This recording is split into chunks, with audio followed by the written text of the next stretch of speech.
मैं तुमसे हाथ जोड़ के रिक्वेस्ट कर रहा हूँ कि इस वीडियो में मैं जिन गलतियों के बारे में बात करने वाला हूँ, उन गलतियों के कारण मेरा खुद का सिलेक्शन नहीं हुआ जब मैं नीट की प्रिपरेशन कर रहा था। तो अगर ये गलतियां तुम भी कर रहे हो ना, तो अभी भी टाइम है, सचेत हो जाओ।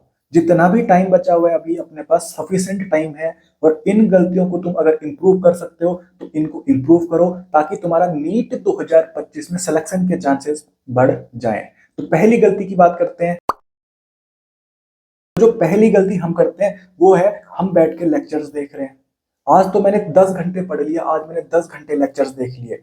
अब बिल्कुल बहुत पढ़ाई हो गई आज की, आज अब बिल्कुल चैन की नींद सोऊंगा। अब तुमने 10 घंटे के लेक्चर्स तो देख लिए, पर भाई उसकी सेल्फ स्टडी कौन करेगा? अगर तुम लेक्चर्स देख रहे हो और सेल्फ स्टडी नहीं कर रहे हो तो कोई भी मतलब नहीं है लेक्चर्स देखने का, बिल्कुल जीरो। ठीक है, लेक्चर्स अगर तुम देख रहे हो तो उतना ही टाइम तुमको सेल्फ स्टडी को भी देना पड़ेगा, क्योंकि अगर तुम सेल्फ स्टडी नहीं कर रहे हो, सिर्फ लेक्चर्स देख रहे हो, तो कोई भी मतलब नहीं है लेक्चर्स देखने का। ठीक है, तो जब हम लेक्चर्स देखते हैं ना, तो साथ ही साथ उसके नोट्स भी बनाने हैं, उसकी सेल्फ स्टडी भी करनी है। सेल्फ स्टडी को तुमको ज्यादा टाइम देना पड़ेगा लेक्चर्स देखने से। ठीक है, अगर तुम सिर्फ लेक्चर्स देख रहे हो तो लेक्चर्स देखने में तो हमको ज्यादा इफर्ट्स नहीं लगाना पड़ता, उसमें तो मूवी देखने जैसा हो गया ना, वो मूवी देखने जैसा हो गया। तो उसमें हमको दिमाग में ज्यादा सोचना नहीं होता, बैठ के मोबाइल खोल दिया, लिख रहे हैं अपना, कोई उसमें ज्यादा एफर्ट्स नहीं लगाने, कोई क्वेश्चन सॉल्व नहीं करने, खुद से वो टीचर सब करा ही रहा है। तो कहीं ना कहीं हमारा जो माइंड है वो ज्यादा एफर्ट्स नहीं करना चाहता, और हमको लेक्चर्स देखने में मजा आता है। और हमको लगता है अंदर से कहीं ना कहीं हम आज बहुत पढ़ाई कर रहे हैं, 10 घंटे लेक्चर्स देख लिए, 10 घंटे की पढ़ाई हो गई आज। पर वो हासिल पाई जीरो है अगर तुमने सेल्फ स्टडी नहीं करी। तो सेल्फ स्टडी को भी इक्वल इंपॉर्टेंस देना है जितना तुम लेक्चर्स को देते हो। दूसरी बड़ी गलती अपन क्या करते हैं कि हम टेस्ट ही नहीं देते। हमने चाहे ऑनलाइन कोचिंग लगा रखी हो, ऑफलाइन लगा रखी हो, या हमने कोई कोचिंग नहीं लगा रखी, हम सेल्फ स्टडी कर रहे हो ना, पर अपने को टेस्ट देना बहुत मैंडेटरी है। मतलब अगर तुम टेस्ट नहीं दोगे ना, तो पढ़ने का कोई मतलब नहीं है, सिलेक्शन वैसे भी नहीं हो रहा। टेस्ट देना बहुत इंपॉर्टेंट है यार। जो टॉपर्स होते हैं या फिर जिनका सिलेक्शन होता है ना, उनसे पूछना कि तुमने कितने टेस्ट दिए थे। टेस्ट देने का यहाँ पर नीट की प्रिपरेशन में बहुत बड़ा योगदान है। टेस्ट अगर तुम जितने सारे दोगे ना, उतना ज्यादा तुमको कॉन्फिडेंस बूस्टअप होगा कि नीट में सिलेक्शन हो सकता है। ठीक है, तो कहीं ना कहीं टेस्ट देना बहुत इंपॉर्टेंट है। अगर तुमने कोई कोचिंग लगा रखी है, कोई टेस्ट सीरीज लगा रखी है, तो तुम वहां पर टेस्ट दो। और जो तुम्हारे टेस्ट होंगे ना, वहां पर एनसीईआरटी बेस्ड टेस्ट पेपर आना बहुत जरूरी है। अगर तुम्हारा कोई कोचिंग तुमने लगा रखी है, वहां पर टेस्ट ही एनसीईआरटी से बाहर आ रहा है, तो उसका भी कहीं ना कहीं कोई मतलब नहीं है। टेस्ट पेपर तुम्हारा एनसीईआरटी बेस्ड ही तुमको देने होंगे। और अगर तुम्हारी सिटी में कोई टेस्ट सीरीज का कोई सेंटर ही नहीं पड़ता, तो तुमको कोई दिक्कत लेने की जरूरत नहीं है, क्योंकि नीट प्रेप की फैकल्टीज ने क्या किया, नीट के जो प्रीवियस ईयर पेपर्स हैं उनको एनालाइज किया, एनटीए के माइंडसेट को एनालाइज किया, और सेम टू सेम वैसे ही मिलते जुलते क्वेश्चन पेपर्स बनाने की पूरी कोशिश करी है। और नीट प्रेप आपके लिए लेके आया है high yield NCERT based home test series. तो यहाँ पर आपको ये होम टेस्ट सीरीज इस तरीके से मिलने वाली है। और नीट प्रेप की इस होम टेस्ट सीरीज में आपको 20 full syllabus NCERT based test papers मिलने वाले हैं। ये आपको ऐसी क्वेश्चन बुकलेट के फॉर्म में मिलेंगे। ये बिल्कुल सील्ड पैक रहेगी, जैसे आपके रियल नीट एग्जाम में होता है। तो इनमें से 10 क्वेश्चन पेपर्स आपके लेवल 1 के होंगे और 10 क्वेश्चन पेपर्स आपके लेवल 2 के होंगे। तो जो लेवल 1 के क्वेश्चन पेपर्स होंगे वो सेम टू सेम वैसा ही क्वेश्चन पेपर है जैसे अपना नीट 2024 में पूछा गया था। मैंने खुद से इन टेस्ट पेपर्स को एनालाइज किया, फिर मैं आपको ये बता रहा हूं। और जो अपने लेवल 2 के क्वेश्चन पेपर्स हैं, वो जैसे अपना नीट 2016 का पेपर था, 17 का पेपर था, 2018 का पेपर था, उस तरीके के जो नीट के पेपर्स थे, वैसे ही पेपर आपको यहाँ पर लेवल 2 में देखने को मिल जाएंगे। और नीट 2025 का जो इस साल का पेपर आएगा ना, वहां पर भी आपको इनमें से कई क्वेश्चन देखने को मिल जाएंगे। और साथ ही साथ अगर आप इस होम टेस्ट सीरीज को परचेस करते हो, तो यहाँ पर आपको 25 ओएमआर सीट भी मिलेगी। और इन टेस्ट पेपर्स के जो क्वेश्चंस हैं, उनका ऑडियो सॉल्यूशन और वीडियो सॉल्यूशन आपको इनके टेलीग्राम बॉट पे मिल जाएगा। और साथ ही साथ इन टेस्ट पेपर्स की जो आंसर की बुकलेट है, वो भी आपको इस टेस्ट सीरीज के साथ ही मिल जाएगी। और इस टेस्ट सीरीज की खास बात यह है कि यहाँ पर जितने भी क्वेश्चंस पूछे गए हैं वो 100% एनसीईआरटी बेस्ड है। और यहाँ पर जो एनटीए का नीट का लेटेस्ट पैटर्न है ना, जहाँ पर अपन हाल फिलहाल के जो पेपर्स हुए हैं ना, वहां पर देखते हैं कि जो स्टेटमेंट बेस्ड क्वेश्चंस हो गए, सिंगल लाइनर क्वेश्चंस हो गए, डायग्राम बेस्ड क्वेश्चंस हो गए, मैच द फॉलोइंग क्वेश्चंस हो गए, असर्जन रीजन क्वेश्चंस हो गए, ये अपने को देखने को मिलते हैं। तो वैसे ही क्वेश्चंस आपको यहाँ पर इस टेस्ट पेपर में भी मिल जाएंगे। तो मैं उम्मीद करता हूं आपको ये जो टेस्ट पेपर्स आप अगर परचेज करते हो तो बहुत ही आपको कॉन्फिडेंस आने वाला है और बहुत ही आपकी अच्छी प्रैक्टिस होने वाली है नीट 2025 के लिए। तो अगर आप इस टेस्ट सीरीज को परचेज करना चाहते हो और चाहते हो कि आप घर बैठे नीट के रियल एग्जाम वाला फील ले पाओ तो आप इनको परचेज कर सकते हो। और अगर आप चाहते हो कि इसके ऊपर आपको एक्स्ट्रा डिस्काउंट मिल जाए तो डिस्क्रिप्शन में जाके आपको एक फॉर्म लिंक मिलेगा, उसको फिल करके आपको एक्स्ट्रा डिस्काउंट का बेनिफिट यहाँ पर मिल जाएगा। तीसरी गलती अपन करते हैं कि हम क्वेश्चन प्रैक्टिस ही नहीं करते। हमने कोई लेक्चर देख लिया, मान लो तुमने मेरा लेक्चर ही देखा, आज मैंने तुमको इलेक्ट्रॉनिक कन्फिग्रेशन का लेक्चर पढ़ाया, ठीक है, उसमें मैंने पूरा एनसीईआरटी का रेफरेंस भी पढ़ा दिया, जितना भी जरूरी था मैंने सारा कवर करा दिया, साथ में कुछ क्वेश्चंस भी करा दिए, एनसीईआरटी बेस्ड क्वेश्चंस करा दिए।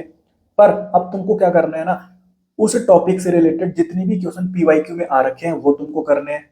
तुम्हारे पास कोई एनसीईआरटी बेस्ड बुक होगी या फिर कोई तुम्हारी कोचिंग की मॉड्यूल होगी ना, तो उस टॉपिक से रिलेटेड उस बुक में जितने भी क्वेश्चन है वो तुमको लगाने हैं।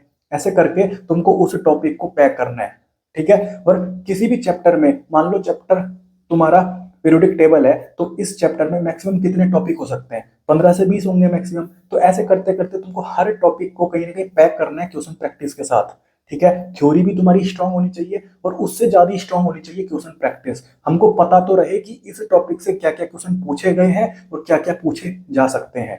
तो तुमको क्वेश्चन प्रैक्टिस को बहुत इंपॉर्टेंस देना है अपनी नीट की प्रिपरेशन में। चौथी बड़ी गलती अपन क्या करते हैं, हम बैठ के स्ट्रेटजी वीडियोस देखते रहते हैं। बहुत ऐसे चैनल्स हैं जो कहीं ना कहीं मंथ में एक ही वीडियो डालते हैं और वो उनकी स्ट्रेटजी वीडियो होती है। 7 मंथ स्ट्रेटजी, फिर 6th मंथ स्ट्रेटजी, फिर 5th मंथ स्ट्रेटजी।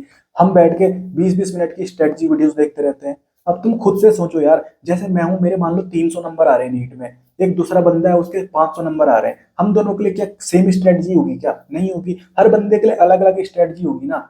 तो यहाँ पर कंपैरेटिवली सबके लिए सेम स्ट्रेटजी थोड़ी होगी यार। तो वहां पर उनको तो व्यूज मिल जाते हैं, हम बैठ के देखते रहते हैं। तो हमको खुद की स्ट्रेटजी खुद से बनानी है यार, ठीक है। हमको हर दिन का अपना गेम प्लान पता होना चाहिए, रात को तुमको पता होना चाहिए कि अगले दिन हमको क्या करना है, फिर जो जो हमने रात को प्लान किया था उसी चीज को तुमको एग्जीक्यूट करना है और वो चीजें तुमको कंप्लीट करनी है। तब जाके तुम बोलना कि मेरा आज का दिन सफल रहा। ऐसे करते करते तुमको सारे दिन को कवर करके नीट तक तुम्हारी डेट आ जाएगी और तुम कहीं ना कहीं नीट 2025 के लिए तैयार हो जाओगे। तो खुद से तुमको खुद की स्ट्रेटजी बनानी है रेदर देन कि हम स्ट्रेटजी वीडियोस बैठ के देख रहे हैं। पांचवी और सबसे बड़ी गलती अपन क्या करते हैं, हम एनसीईआरटी को इग्नोर करते हैं। हमको पता है पिछले साल सारा पेपर एनसीईआरटी से आया, उससे पहले साल भी एनसीईआरटी से आया, हर साल पेपर एनसीईआरटी से ही पूछा जाता है। पर नहीं, हमको कोचिंग में सर ने बोल दिया कि एक क्वेश्चन पिछले साल एनसीईआरटी के बाहर से आया था और उस एक क्वेश्चन के चक्कर में मैंने एनसीईआरटी को इग्नोर कर दिया और मैं फालतू का अंट संटी चीजें पढ़े जा रहा हूँ। और उस चक्कर में मैंने एक क्वेश्चन सही करने के चक्कर में जो एनसीईआरटी से क्वेश्चन आएंगे वो भी मैंने कई गलत कर दिए। तो यहाँ पर बिल्कुल भी एनसीईआरटी को इग्नोर करने की कोशिश मत करना। एनसीईआरटी में कहाँ पर कॉमा है, कहाँ पर तुम्हारा बोल्ड लाइन से लिखा हुआ है, कहाँ पे कोई डायग्राम है, हर चीज पता होना चाहिए एनसीईआरटी का।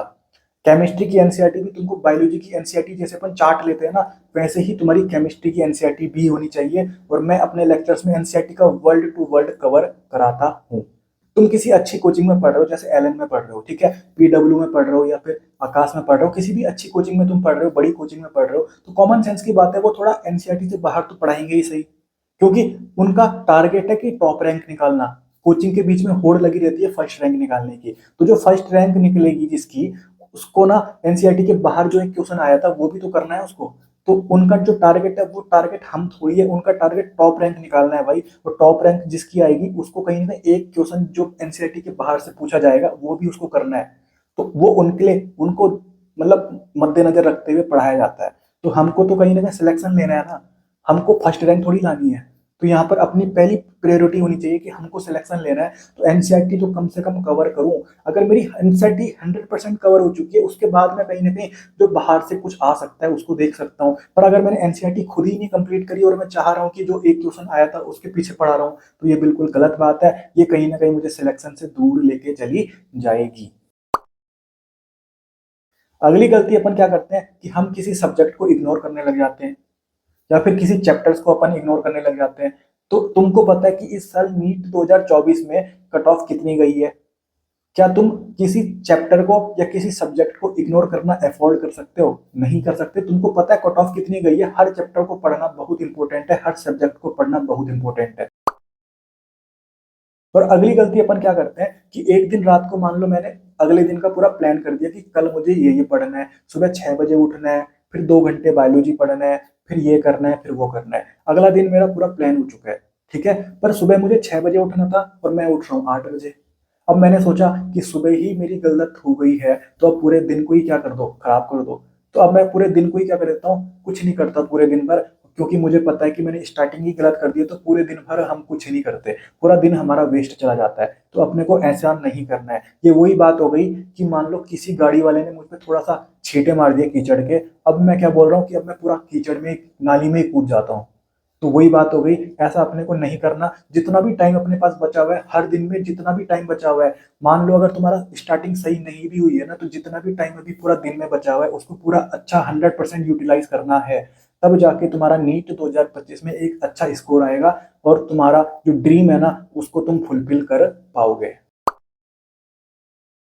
अगली गलती आती है अपनी रिलेशनशिप की। मान लो अपन रिलेशनशिप में तो बैठ के मतलब कहीं ना कहीं 5-5 घंटे 6-6 घंटे, सुबह हो गई हम बात ही करे जा रहे हैं, ठीक है। तो अगर तुम इतना घंटा रिलेशनशिप में दोगे तो तुम्हारा क्या सिलेक्शन होगा? कॉमन सेंस की बात है यार। इतने सारे बच्चे कहीं ना कहीं नीट की तैयारी कर रहे हैं, सीट लिमिटेड है, टाइम लिमिटेड है, तो कहीं ना कहीं तुम उस टाइम को 50% किसी को दे रहे हो, क्या तुम उसको अभी अफोर्ड कर सकते हो?